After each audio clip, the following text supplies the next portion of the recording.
할렐루야, 반갑습니다. 오늘은 2024년 2월 2일 금요일 아침입니다. 오늘도 함께 나눌 말씀 보겠습니다. 구약성경 신명기 16장 18절부터 17장 13절 말씀입니다. 세번역 성경으로 큰 성경은 구약 328면에서 330면, 작은 성경은 구약 262면에서 264면에 있는 신명기 16장 18절부터 17장 13절 말씀입니다.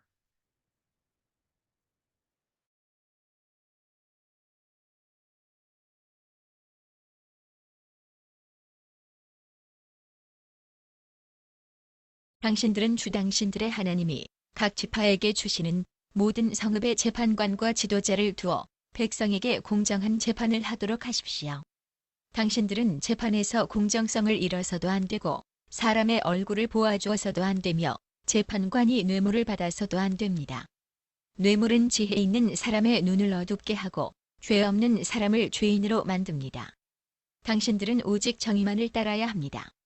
그래야만 당신들이 살고 주 당신들의 하나님이 당신들에게 주시는 땅을 당신들이 차지할 것입니다.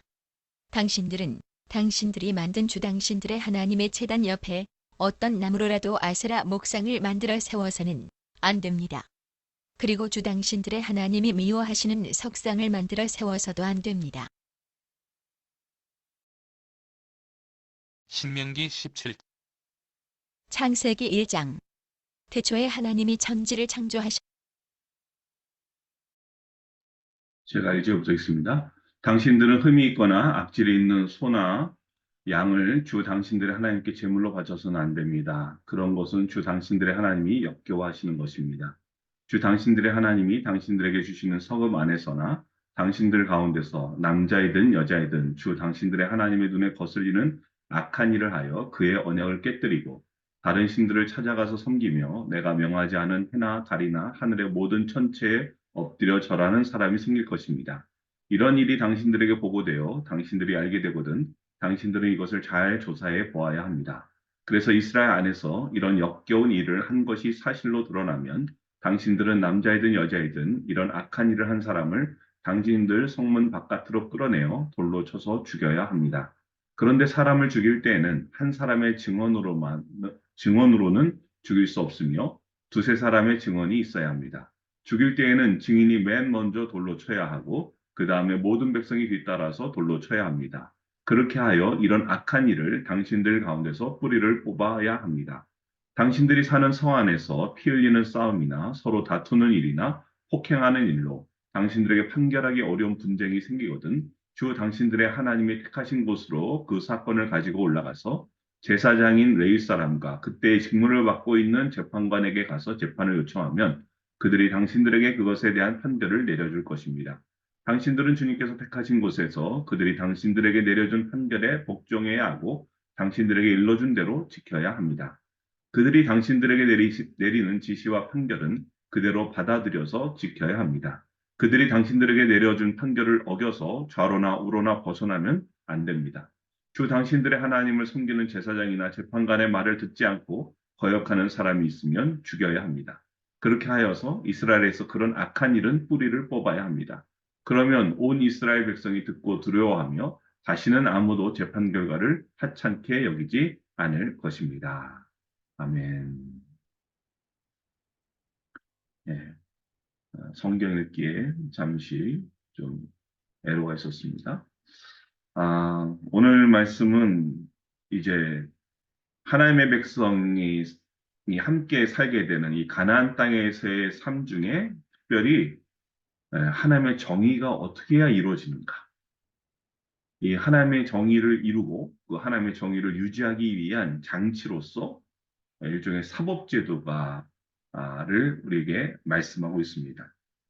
아, 먼저 18절, 우리 16장과 그렇죠? 16장과 17장을 나누기 때문에 먼저 16장 18절 말씀 보면 이렇게 나오죠.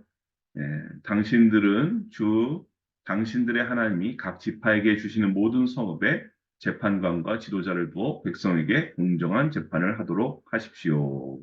예.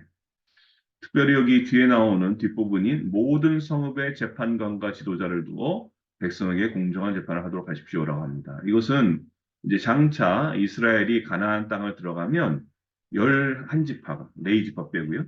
11지파가 각각 하나님으로부터 받은, 분배받은 자기의 유산, 기업, 땅에서 살게 됩니다.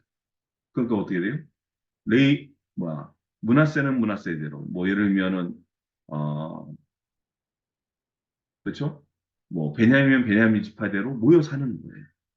바로 그들이 사는 그 지파의 중심 되는 곳에 뭘 두는 겁니까? 재판관과 지도자를 두는 겁니다.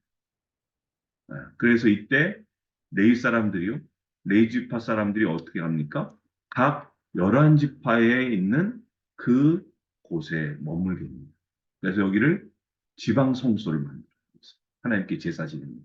그러다가 6월절이나 이렇게 큰 절기가 되면 중앙 성소, 즉 언약궤가 있는 그 성막에 모여서 온 이스라엘 모여서 하나님을 예배했던 거예요. 그래서 지금 모든 성읍이라는 건 뭐냐 하면 바로 각 지파별로 나눠진 것이죠. 이걸 요즘 우리나라식으로 말하면 지방법원 혹은 뭐 고등법원 뭐 이런 얘기입니다. 이렇게 재판장을 왜 둡니까? 재판관과 지도자를 둔 이유는 공정한 재판을 하기 위해서. 여기 나오죠? 백성에게 공정한 재판. 자, 그럼 공정한 재판은 어떤 재판일까요? 우리나라도 지금 뭐 그런 말이 있습니다. 법은 만인에게 평등해야 되는데 요즘 하는 말이 있죠. 만 명에게만 평등하다. 네. 이 뭐예요? 공정하지 않다는 거지.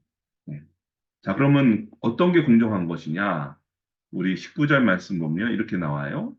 우리 19절 이거 보면 사람의 얼굴을 보아주어서도 안 되며 재판관이 뇌물을 받아서도 안 됩니다. 왜요? 뇌물은 지혜 있는 사람의 눈을 어둡게 하고 죄 없는 사람을 죄인으로 만들 수 있기 때문에. 예. 이게 참 거의 6천 년 전 얘기인데, 예? 6천여 년 전 얘기인데 이게 지금 어때요? 지금도 비슷하죠. 가끔 그런 일이 나잖아요.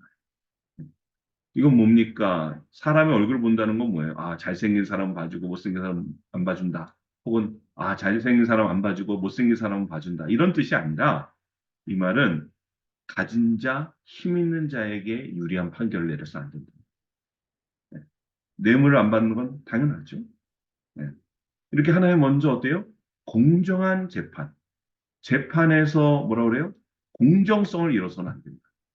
공정한 재판을 해야 된다. 그러니까 가장 먼저 정의로워야 될 곳이 바로 이 재판정이라는 거예요. 재판하는. 만약에 재판이 정의롭지 못하고 공정하지 못하면요, 그 사회는 어떻게 됩니까? 무너지죠. 오늘 우리나라도 여러 가지 뭐 있잖아요. 네, 그거예요. 그래서 먼저 공정하게 재판해요. 이건 6천여 년 전이나 지금이나 우리가 기억해야 되죠. 자, 이렇게 공정하게 재판하면 하나님은 또 약속하십니다. 뭘 약속하실까요? 20절. 당신들은 오직 정의만을 따라야 됩니다. 그러면서 그래야만 당신들이 살고 살 수 있다는 겁니다. 생존해야 된다는 겁니다. 거기에 덧붙여서 두 당신들 하나님이 당신들에게 주시는 땅을 당신들이 차지할 수 있기 때문에. 그러니까 하나님께서 이스라엘이 살고 이스라엘이 가나안 땅을 온전히 차지할 수 있는 비결로서 뭘 해야 된다는 거예요? 오직 정의만을 따라야 한다. 아멘. 이걸 강조했어요. 그렇다면 오늘 우리도 마찬가지. 정의를 따라야. 그러면서 성경은요, 이제 이렇게 정의를 따라야 되는데, 그러면 너희가 사는 동안에 정의롭지 못한 게 뭐가 있을까? 라고 우리에게 말씀하세요. 크게 세 가지 말씀하시는데, 먼저 신명기 16장 21절과 22절에서 정의롭지 못한 일이 뭐냐? 이거예요. 아, 당신들이 만든 주 당신들의 하나님의 제단 옆에 어떤 나무로라도 아세라 목상을 만들어 세워서는 안 됩니다. 응? 우상을 만들어 숨기는 것이 바로 정의롭지 못한 일이라는 겁니다. 또 뭘 하지 말라고 그래요? 그리고 주 당신들의 하나님이 미워하시는 석상을 만들어 세워서도 안 됩니다. 네. 하나님이 가장 미워하시는 일이 뭐예요? 우리 옛날 성경에는 개역 성경에는 가증스러운 일이라고. 가증스러운. 가장 미워하시는 일이 뭐예요? 우상 세우는 일. 우상. 우상을 만들어 섬기는 거예요. 근데 가만 보니까 21절에 뭐라 해요? 당신들이 만든 주 당신들의 하나님의 제단 옆에다가. 이 말은 뭡니까? 제단 옆에 아세라 목상도 만들고 석상도 만들었다는 건 뭐예요? 하나님도 섬기고 아세라 목상도 섬기고 석상도 섬겼다. 오늘 말하면 예수도 믿고 부처도 믿고 공자도 믿고 마음에도 믿고 산신도 믿고 용왕님도 믿고 그 얘기입니다. 예. 여러분 이 목상을 세우고 석상을 만드는 이유는 뭐예요? 자기 자신. 여러분 기독교는요 본질적으로 이타적인 존재. 나를 위해서 믿는 게 아니에요. 이웃을 위해서. 근데 자기를 위해서 우상도 만들고 석상도 만들고 이건 뭐예요? 하나님의 정의를 따라 사는 모습이 아니라 자기 이익과 자기 욕심을 따라 자기만을 위해서 하겠다. 물론 웬만큼 교회 다니는 분들 중에 뭐 대놓고 예수님도 믿고 부처님도 믿고 공자님도 모시고 이런 사람은 없어요. 근데 부처님 말고 뭐가 있습니까? 권력, 돈을, 명예를. 예수 믿으면서도 자기 명예에 뭐가 안 좋다. 그럼 과감하게 예수를 딱 내려놓고 명예를. 돈을 따른 사람은 과감하게 예수를 내려놓고 돈을.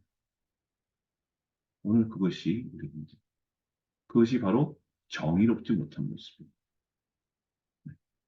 이렇게 이런 기독교에는요 능력이 없어요. 여러분 왜 교회 기독교에 능력이 없습니까 지금? 이러고 있으니까 겸하여서 섬기. 이런 기독교들을요 세상은 아주 우습게 봅니다. 여러분 보세요.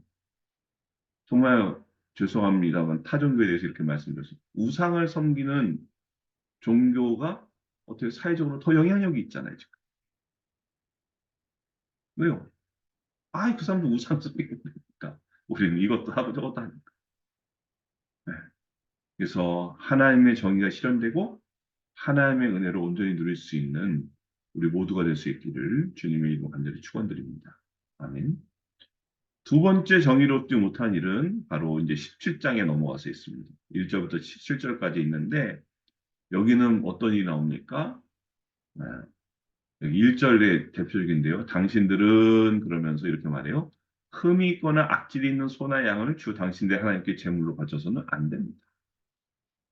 흠이 있거나 악질이 있는 소나 양을 하나님께 제물로 바치는 일을 성경은 뭐라 그래요? 그것은 주 당신들의 하나님이 어떻게 하신 것이라고요? 역겨워하십니다. 역겨워하십니다. 여기 역겨워한다는 말은요, 결국 뭐예요? 하나님께 드리는 제물은 흠이 없어야 되거든요. 네. 근데 흠이 있거나 악질이 있는 소나 양을 하나님께 제물로 바치면 이건 뭐예요? 하나님을 기만, 즉 속이는 행위 아닙니까? 네. 이렇게 흠이나 악질이 있는 제물을 하나님께 드린다는 것은 결국 성의가 없다는 얘기고 성의가 없다는 것은 뭐예요? 하나님에 대한 감사가 없다는 거예요. 예배의 기본은 감사거든요. 네. 우리가 왜 주일 예배 드립니까? 아, 예배 안 드리면 사업이 잘 안 될까 봐요? 애들이 탈날까 봐요? 아니잖아요. 우리를 구원하셔서 우리에서 십자가에 죽으시고 부활하신 그 부활의 주님을 기억하기 위해서 예배 드리는 거예요. 주일의 처음이 뭐예요? 예수님의 부활하신 날. 안식일 다음. 네. 그러니까 오늘 우리로 말하면요. 감사는 온데간데 없고 그냥 형식만 남아있는 예배. 이게 지금 흠이나 악질이 있는 재물을 하나님께 드리는 모습. 또 하나 하나님이 우리에게 정의롭지 못한 일은 뭐냐? 바로 17장 2절 하반절부터 3절에 나오는 얘기입니다. 네, 이거죠.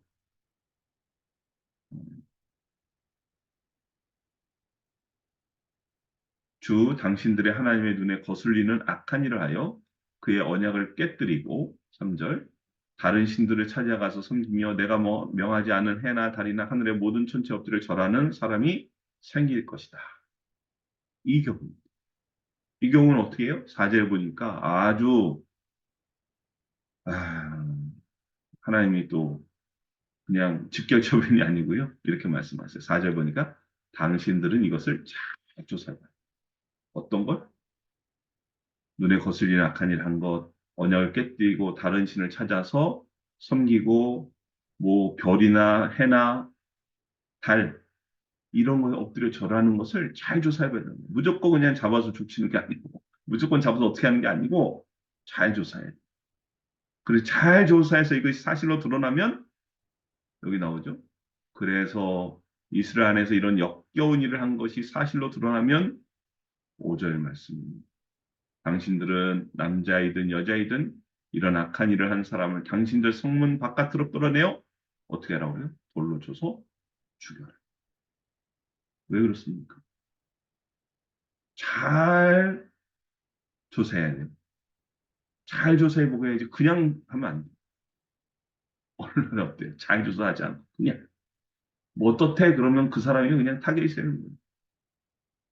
지난 연말에 안타깝게 에, 있었죠. 그것도 잘 조사해야 되는데 그러지 않고 그냥 나쁜 사람 만들어.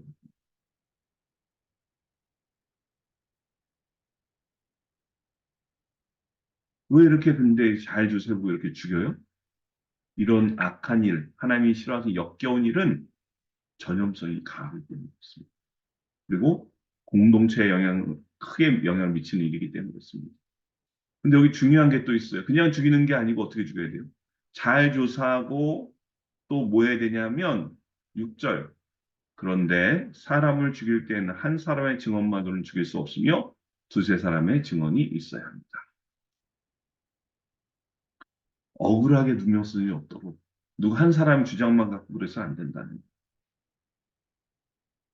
지금 6천 년 전 얘기, 6천 년 전 얘기거든요. 왜? 6천 년 전. 오늘은 어때요? 저 한두 사람의 얘기 같고, 한 사람 얘기 같고, 그게 와전되고 커지고 커져서 눈덩이가 돼서 그럼 결국 자기가 삶을 포기할 수밖에 없게 만들어요. 여기 중요해요. 그러니까 하나님 보시기에 역겨운 일을 저지른 사람 반드시 죽여야 됩니다.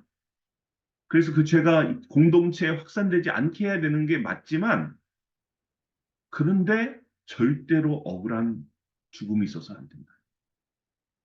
억울한 사람이 있어서 안 된다. 그래서 어떻게 해요? 잘 조사해봐야 돼요. 그리고 최소 두세 사람 이상의 증언이 있어요. 이게 바로 하나님의 정의가 이루어지는 공동체입니다. 오늘 그런 공동체를 위해서 우리가 기도도 기도지만 애쓸 수 있는 은혜가 있기를 주님의 이름으로 간절히 축원드립니다. 세 번째로 정의롭지 못한 일은 이제 신명기 17장 8절부터 13절 마지막 절에 나옵니다. 여기 8절에 보시면 이런 일이 일어난대요. 당신들이 사는 성 안에서 어떤 일이 일어났냐? 피 흘리는 싸움이나 서로 다투는 일이나 폭행하는 일로 당신들에게 판결하기 어려운 분쟁이 생기면 이렇게 말해요. 네. 그럼 어떻게 하라고 그래요? 네. 이때 어떻게 되는지 8절 하반절부터 9절에 나와요. 주 당신들의 하나님이 택하신 곳으로 그 사건을 가지고 올라가서 제사장인 레위 사람과 그때 직무를 맡고 있는 재판관에게 가서 재판을 요청하면 그들이 당신들에게 그것에 대한 판결을 내려줄 것입니다. 여기 8절 하반절에 나오는 주 당신들의 하나님 택하신 곳은 어디입니까? 바로 언약궤가 있는 중앙 성소예요. 나중에 가나안 정복이 끝나면 이 중앙 언약궤를 모신 성막이 어디 있냐면 실로에 있습니다. 실로. 네. 이것은 오늘 우리 말하면 대법원이에요. 대법원. 이 중앙 성소에는요. 재판관이 7명에서 최대 23명까지 있었어요. 여기서 해결하는 거예요. 여기 나온 것처럼 제사장인 레위 사람과 직무를 맡고 있는 재판관이 판결을 내려준다. 이 중앙성소의 이 재판소는 우리 예수님 시대에 가면 여러분도 아마 들어보셨을 겁니다. 산헤드린이라. 흔히 예, 어, 공회라고 하는데 이 당시 산헤드린 회원이 모두 71명이에요. 71명 어떻게 구성되어 있냐? 먼저 대제사장이 재판장이에요. 의장이에요. 한 명. 그리고 24명의 제사장, 24명의 장로, 그리고 22명의 율법학자. 합치면 71명. 이 사람들이 재판을 한 거예요. 그래서 이 중앙성소의 재판 중에서는 지방성소, 아까 각 지파별로 있었던 그 성읍에 있던 재판정에서 판결하기 어려운 사건을 공정한 판결을 위해서 이 중앙성소로 있는 재판정으로 가져와서 재판한 겁니다. 이때 재판할 때 어떻게 됩니까? 우리 11절 말씀 볼까요? 이 재판을 딱 결정되면 어떻게 돼요? 그들이 당신들에게 내리는 지시와 판결은 그대로 받아들여서 지켜야 합니다. 그들이 당신들에게 내려준 판결을 어겨서 좌로나 우로나 벗어나면 안 된다. 이건 뭐예요? 판결하는 게 중요한 게 아니라 판결 후에 그것을 그대로 지켜야 된다는 것을 강조합니다. 여기서 핵심은 12절이에요. 주 당신들의 하나님을 섬기는 제사장이나 재판관의 말을 듣지 않고 거역하는 사람이 있으면 어떻게 해요? 죽여야 합니다. 그렇게 해서 이스라엘에서 그런 악한 일은 뿌리를 뽑아야 합니다. 여기서 강조하는 것은 공정한 재판과 더불어 또 뭐예요?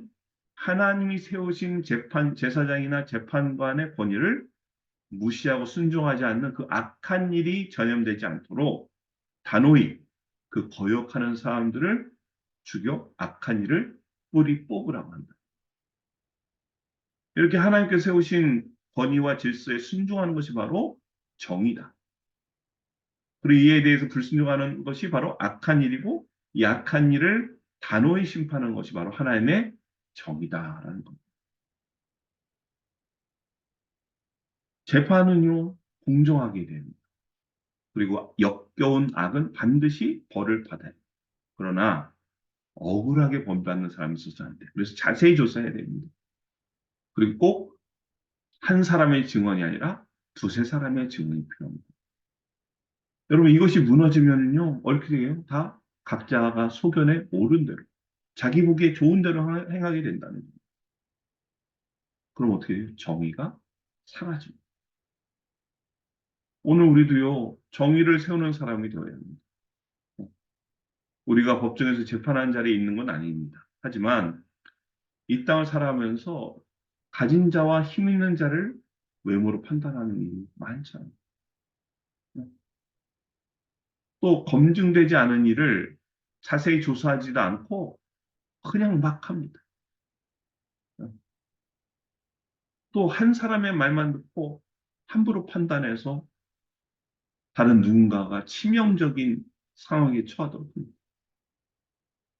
이건 교회에도 예외가 아닙니다. 더 나아가 모든 일을 하나님의 말씀 안에서 판단하고 그 말씀에 온전히 순종해야 되는데 어떻게 돼요? 자기 생각과 안 맞으면 하나님의 말씀조차도 무시해버립니다. 이래서 어떻게 정의로운 사회가 됩니까?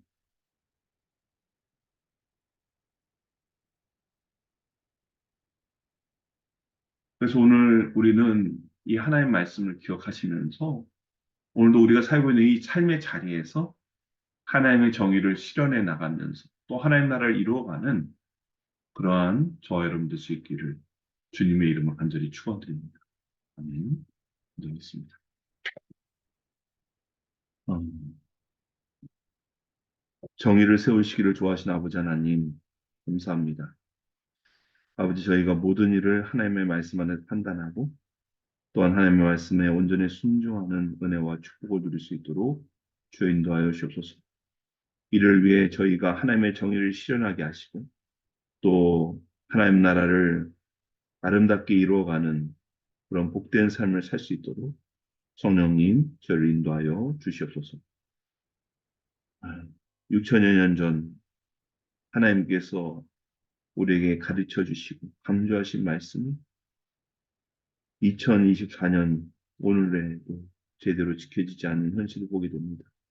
아버지, 저희가 정말 하나님 나라를 아름답게 이루어가게 하시고 하나님의 명예에 순종하는 삶 살 수 있도록 주여 도와주시옵소서. 주께 모든 감사 영광 올려드리며 이 모든 말씀 우리 구 주 예수 그리스도의 이름으로 기도드리옵나이다. 아멘.